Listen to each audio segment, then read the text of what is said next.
একটা জিনিস সবসময় মনে হয়, এটা আমি আজকে বলতে চাই, সেটা হচ্ছে বাংলাদেশ টিমের প্রকৃত যে শক্তি, সেই শক্তি নিয়ে বাংলাদেশ টিম খেলতে পারে না। বিকজ বাংলাদেশের যে ক্রিকেট কন্ট্রোল বোর্ড আছে তাদের অত্যন্ত খামখেয়ালি আছে টিম নির্বাচনের ক্ষেত্রে। আপনি এর আগে লক্ষ্য করেছেন, আমি বানিয়ে বলছি না, বিসিসিবির যে প্রধান আছে পাপন, উনি নিজেই দাবি করেছেন, পত্রপত্রিকা দাবি করেছেন, উনি টিম সিলেক্ট করে দেন। পৃথিবীতে কোন দেশে ক্রিকেট কন্ট্রোল বোর্ডের প্রধান টিম সিলেক্ট করে দেন? তো উনি যদি টিম সিলেক্ট করে দেন, তাহলে এই টিমে যে নাসিরের মতো একটা প্লেয়ার নাই, এটা দায়িত্ব সম্পূর্ণভাবে ওনার। কারণ আমি আপনাকে একটা জিনিস বলি, আমি অপি আছে দেখে জিনিসটা তুললাম প্রসঙ্গ, বাংলাদেশ টিমে নিশ্চিতভাবে ভালো প্লেয়ার আছে 5 জন: মাশরাফি, সাকিব, তামিম, মাহমুদুল্লাহ, মুশফিক। এরা ইররিপ্লেসেবল, এদেরকে আপনি রিপ্লেস করতে পারবেন না। এর বাদে আর কি আছে? আপনি এই 5 জনের পারফরমেন্স, গত 5 বছর এই 5 জনের পারফরমেন্স বাদ দিলে আপনি অবাক হয়ে যাবেন, বাংলাদেশ টিমে কোনো আরেকটা প্লেয়ার তৈরি হয়নি এইভাবে। সম্ভাবনা জাগিয়েছে হয়েছে, এখানে সবচেয়ে বেশি যার সম্ভাবনা ছিল নাসির হোসেন, এবং সে শেষের দিকে খুব ভালো বোলিংও করছিল। আমি যেখানেই জিজ্ঞেস করি, ক্রীড়া সাংবাদিক হোক, যে কোনো ছোট কি ক্রিকেট কন্ট্রোল বোর্ড পাপনের সাথে তার ব্যক্তিগত গন্ডগোল, এই জন্য পাপন তাকে টিমে নেয় না। পাপনের কি অধিকার আছে? এটা তো তার নিজের টিম না, এটা তো তার পৈতৃক সম্পত্তি না, এটা বাংলাদেশের জাতীয় টিম। আজকে আমরা বারবার এরকম একটা প্লেয়ারের অভাব অনুভব করেছি, একটা ভালো অলরাউন্ডারের অভাব অনুভব করেছি। এবং আরেকজনের কথা আমি বলি, আপনার মমিনুল এত হিউজলি ট্যালেন্টেড, আমি ছোটবেলা থেকে ক্রিকেট দেখি, তার যে হাতে ক্রিকেট শট, আমি বুঝি না যে কেন এইভাবে ওয়েস্টেজ করা হয়। সেখানে শুধু টেস্টে খেলবে, তার হাতে তো প্রচুর স্ট্রোক আছে। এই ব্যাপারে মেহরাব হোসেন অপি আপনার কি? আমি বিশেষ করে নাসিরের কথাটা জানতে চাচ্ছি, এটা কিভাবে করে? নো ডাউট যে নাসির একজন প্রতিভাবান খেলোয়াড়, এটা কোনো সন্দেহ নেই। কিন্তু পাশাপাশি এখন যে দলটি খেলছে, আমার কাছে মনে হয় যে টিম কম্বিনেশনে হয়তো তিনি বিবেচনায় আসেননি, বিকজ অফ মুসাদ্দেক সৈকত। আমার কাছে মনে হয় যে তিনি এবং নাসির হোসেন সেম একই কোয়ালিটি, এবং নাসির হোসেন সামহাও যে কারণে পারফর্ম করছিল না বিধায় তাকে কিন্তু রেস্ট দেওয়া হয়েছিল, এবং তখনই কিন্তু মোসাদ্দেককে কিন্তু দলে নেওয়া। মোসাদ্দেক এসেই কিন্তু সে পারফর্ম করে স্টার্ট করেছে। তো সেক্ষেত্রে আমার কাছে মনে হয় যে মোসাদ্দেকের এখন যে অ্যাভারেজ আছে, নাসিরের আমি একদম চেক করেছি এটা, নাসির যখন খারাপ খেলছিল, নাসিরের এখন যে অ্যাভারেজ আছে, এটা মোসাদ্দেকের বোলিং এবং ব্যাটিং দুটার চেয়ে অনেক ভালো। আপনি চেক করে দেখেন, দুটাই না আপনি, বাট মোসাদ্দেকের কারণে কিন্তু আপনি নিউজিল্যান্ডের বিরুদ্ধে ম্যাচটা জিতেছেন, এক ওভারে 2টা উইকেট। ওইটা তো নাসিরও মাঝে মাঝে করেছে। আমি মোসাদ্দেকের খারাপ কিছু বলছি না, আমার নাসিরকে এরকম একটা প্লেয়ার যে বোলিং, শুধু বোলিং এ উইকেট নিত, আপনার মনে আছে? নাসির এমন আছে একটা ম্যাচে 3টা-4টা উইকেটও নিয়েছে। Nasir no doubt is very good. কিন্তু আপনি জানতে চাই, সেটা কি ক্রিকেট বোর্ডের চেয়ারম্যান কি তার ইচ্ছা মতোই টিম সাজান, নাকি বোর্ড ঠিক করে? পত্রিকা ইন্টারভিউ দিয়ে বলেছে, বোর্ডে যেহেতু আপনার সিলেক্টর প্যানেল তিনজন আছেন, তো তারাই মূলত দলটা করেন। কিন্তু তারপরে কিন্তু অ্যাট লাস্ট যখন আপনার প্রেসিডেন্টের কাছে যায় চিঠিটা, তখন কিন্তু তিনি কিন্তু সবকিছু কাটাছেড়া করেন। তো সেই ক্ষেত্রে আমার কাছে মনে হয় যে দল নির্বাচনের ক্ষেত্রে যে খুব একটা বেশি প্রভাব খাটান, আমার কাছে সেটা মনে হয় না। কিন্তু দল নির্বাচনের জন্য নির্বাচকরা আছেন, নির্বাচন সেটা করে দেন, এবং সেখানে হয়তোবা আপনার ক্যাপ্টেন এবং হেড কোচের একটা সে থাকতে পারে যে পছন্দের একটা প্লেয়ার। কিন্তু আপনি যে বলেন কাটাছেড়া করেন, এটা কি অন্য কোনো দেশের ক্রিকেট বোর্ডের প্রধান করে এটা? সেটা আমার জানা নেই, কিন্তু করে না। আপনাকে আমি বলছি করে না, আমার জানার মতো করে না। ক্রিকেট বোর্ডের প্রধান দল নির্বাচক দল করে দিবে, সেটা সে কাটাছেড়া করবে কেন? সে তো নিজে পত্রিকা ইন্টারভিউ দিয়ে বলেছে সে ঠিক করে। এত কোনো লুকাছুপার কথা না, আমি আপনাকে দায়িত্ব নিয়ে বললাম। সে নিজে প্রথম আলোতে ইন্টারভিউতে বলেছে আমি ঠিক করি দল। এই ব্যাপারে আমারও খুব ক্লিয়ার করে ধারণা নেই, যেহেতু আমরা ক্রিকেট নিয়ে তুলনামূলক আমাদের স্পোর্টস দুঃখ লাগে একটা টিম যখন আপনার এত ভালো। আমি একটা আসিফ ভাইয়ের কথা যেটা বললো, আমি ইনফ্যাক্ট ঘটনাক্রমে আমি আপনার বিসিবির লয়ারও বটে, আমি বিসিবি কে অ্যাডভাইস করে থাকি, এবং সার্টেনলি নট রিগার্ডিং আপনার টিম সিলেকশন, বাট আপনি যদি কম্পোজিশন ওয়াইজ দেখেন, পাওয়ার ফ্যাক্টরগুলো যদি দেখেন, তাহলে এটা অস্বীকার করার উপায় নাই যে যে কোনো ক্রিকেট বোর্ডেরই যিনি প্রধান থাকেন তার একটা ওভাররাইডিং অথরিটি থাকে। এটা আপনার সিলেকশন বোর্ডে যারা আছে তারাও তার প্রেসিডেন্টের পজিশনের কারণে এরকম একটা নমনীয় মনোভাব পোষণ করতে পারেন। ব্যাপারটা হচ্ছে মাত্রা কতটুকু। এখন আপনি কি এটা বলবেন যে পাপন ভাই প্রেসিডেন্ট হিসেবে, বিসিসিবির প্রেসিডেন্ট হিসেবে পুরো টিমটাই তিনি সিলেক্ট করেন, উনি কি কালকে ইচ্ছা করলে তামিম, সাকিব কিংবা মুশফিককে বাদ দিতে পারবেন? ব্যাপারটা আসলে সেভাবে কাজ করে না। যেটা হতে পারে সেটা হচ্ছে যে বর্ডার লাইন কেস যেগুলো থাকে সেগুলোতে হয়তো সিলেকশন কমিটির দায়িত্বে যারা আছেন তারা নিজেরাই হয়তো তার পরামর্শটাও একটু, কনকারেন্সটাও একটু নিয়ে থাকতে পারেন। এবং এই ধরনের ক্ষেত্রে আপনি আসলে বড়ই গাছে আপনার আঙ্গুর আশা করতে পারেন না। আপনি শুধুমাত্র মানে সারা বাংলাদেশের যে কমন ওভারঅল যে আপনার মানে গভর্নেন্সের যে সিচুয়েশন, সেখান থেকে হঠাৎ করে আপনি বিসিসিবিকে আলাদা করে দেখবেন, এবং ওখানে যারা সিলেকশন বোর্ডে যারা থাকবেন তারা কোনোভাবে প্রেসিডেন্টের কোনো রিকোয়েস্ট আপনি রাখবেন না, কিংবা সব রিকোয়েস্ট অগ্রাহ্য করবেন, অতটুকু স্বাধীনতা হয়তো বাংলাদেশে হয়তো আশা বোঝা করা যায় না। যাচ্ছে তা- পেশাদারিত্ব যদি থেকে থাকে হয়তো যদি অ্যাচিভ হয় ফিউচারে হয়তো আমরা হয়তো দেখবো জিনিসটা। তানজিব বিসিসিবির খুব ভালোই উপদেষ্টা বোঝা যাচ্ছে। না, কিন্তু এই প্রেসিডেন্টের অধীনে তো দল খারাপ খেলছে না। হ্যাঁ, আমি এটাই বলতে মানে যদি চাচ্ছি যে প্রেসিডেন্টের যদি প্রভাব প্রেসিডেন্টের থেকে অধীনে এটাই তো আমরা ভুলটা করি। দল ভালো করছে। প্রেসিডেন্টের অধীনে আসলে আমি বলি দল ভালো খেলছে এটা তো প্রেসিডেন্টের কৃতিত্ব না। সাকিব, তামিম, মুশফিক, মাহমুদুল্লাহকে সে ট্রেন আপ করেছে।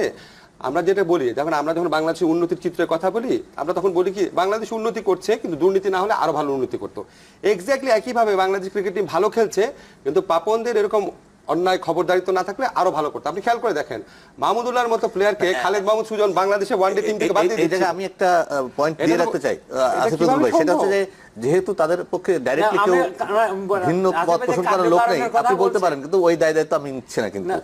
কেন তা তো আমি তো আপনাকে দায়িত্ব নিয়ে বললাম ইন্টারভিউ দিয়ে বলেছে দল সে ঠিক করে বলেছে।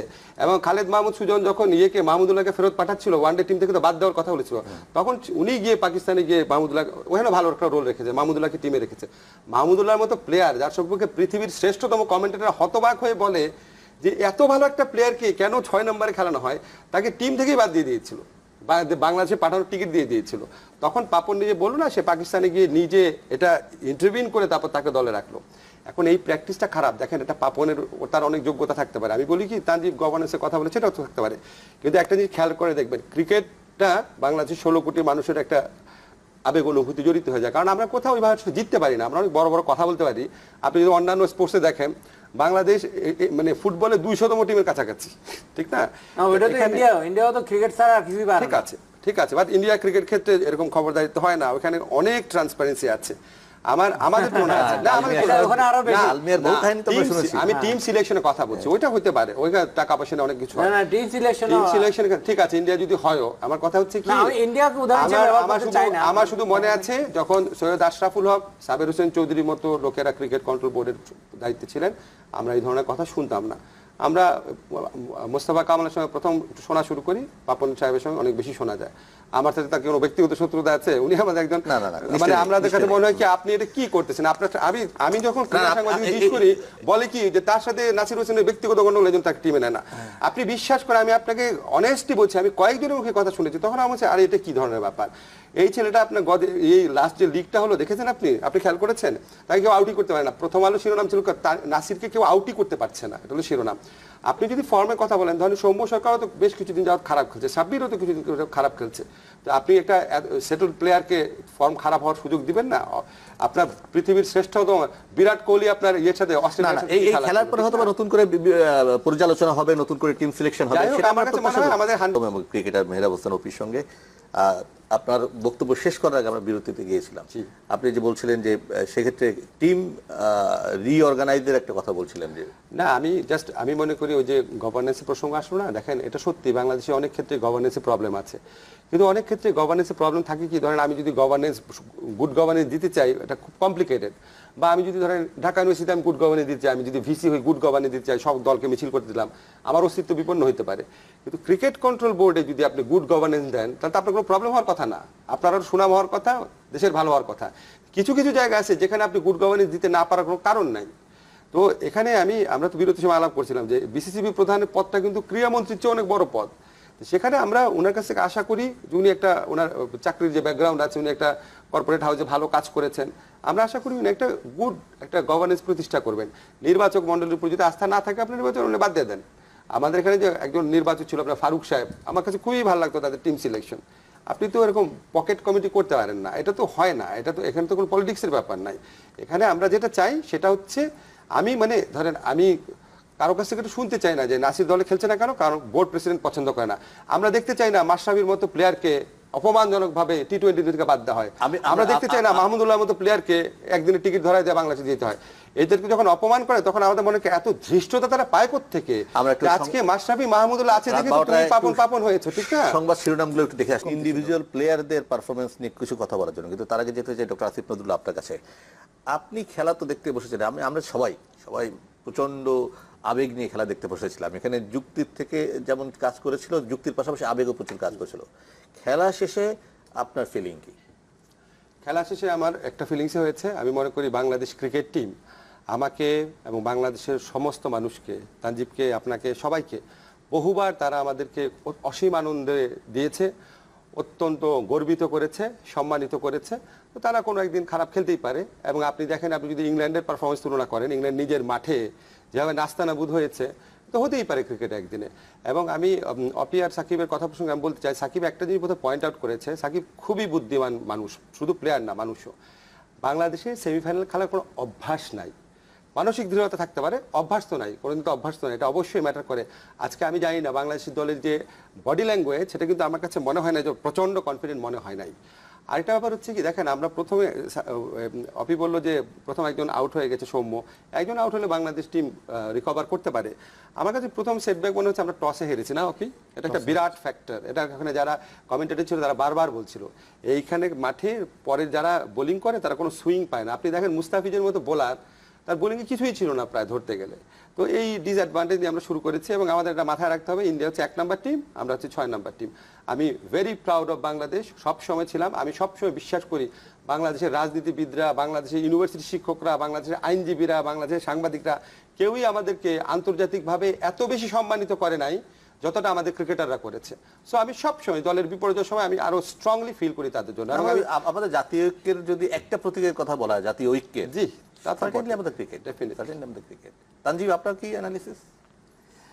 আমার অ্যানালিসিসটা আসলে দর্শক হিসেবে যে অ্যানালিসিস, সেটা আমি একটা হোলিস্টিক অ্যাপ্রোচ থেকে দেখি। শুধুমাত্র আজকের যে খেলাটা হয়েছে সেটা না, আপনি যদি আমাদের জাতীয় দৃষ্টিকোণ থেকে দেখেন যে একটা ওয়ার্ল্ড লেভেলে, ওয়ার্ল্ড স্টেজে খেলতে পারা এবং খেলে প্রতিপক্ষের সমীহ আদায় করা, এবং এইটা কিন্তু আমরা এই বর্তমানে যে ক্রিকেট টিমটা আছে তার কাছ থেকে শিখেছি। এবং মানুষ যে আমরা সবসময় বলি যে মানুষ তার স্বপ্নের সমান বড়, এই যে স্বপ্ন দেখতে শেখাটা এবং মনে আশা করাটা যে অন্য সবাই যদি পারে তাহলে আমরা কেন পারবো না, এই অ্যাপ্রোচটা কিন্তু আমরা আমাদের ক্রিকেট টিম থেকেই শিখেছি। এবং সেটার রেপ্লিকেশনটা আপনি যদি এখন বর্তমান যুগের যে তরুণ সমাজটা আছে, তারা কিন্তু এখন আর নিজেদেরকে অতটা ছোট মনে করে না। বাংলাদেশের নাগরিক হিসেবে তারা মনে করে যে ওয়ার্ল্ড স্টেজে তাদের পারফর্ম করার মতো যোগ্যতা আছে। এবং সেটা সবচেয়ে বড় উদাহরণ হচ্ছে বছরের পর বছর ধরে আমাদের সাকিব আল হাসান পৃথিবীর 1 নম্বর অলরাউন্ডার হিসেবে স্বীকৃতি পেয়ে আসছে।